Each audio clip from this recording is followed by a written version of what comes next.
మన దేవుని పట్టణమందు ఆయన పరిశుద్ధ పర్వతమందు యెహోవా గొప్పవాడును బహు కీర్తనీయుడునే యున్నాడు.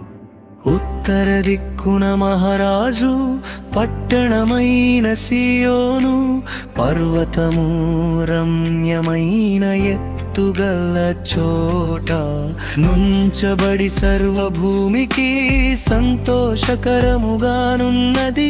దాని నగరులలో దేవుడు ఆశ్రయముగా ప్రత్యక్షమగుచున్నాడు.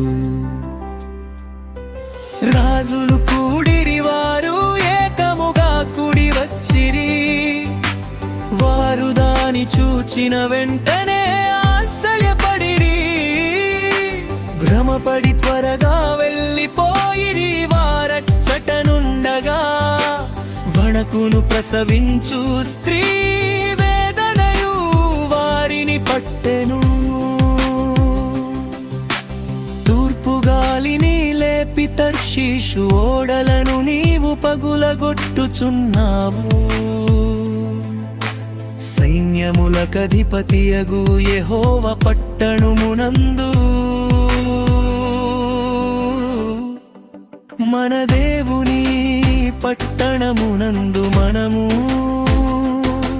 వినినట్టుగానే జరుగుట మనము చూచి ఉన్నాము. దేవుడు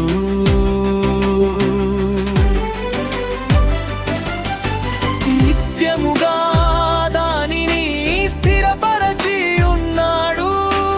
దేవా, మేము నీ ఆలయములదు నీ కృపను ధ్యానించితివి.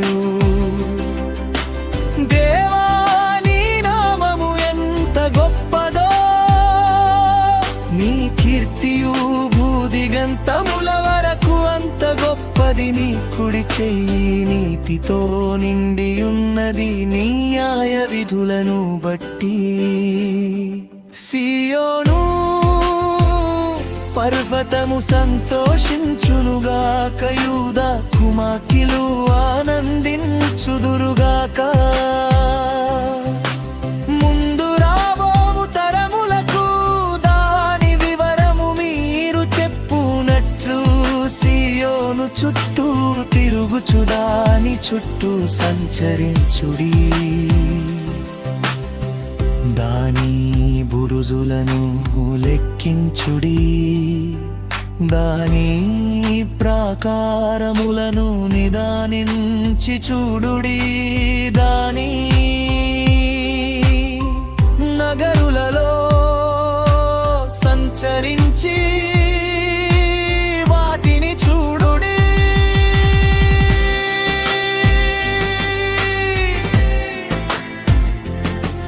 ఈ దేవుడు సదాకాలము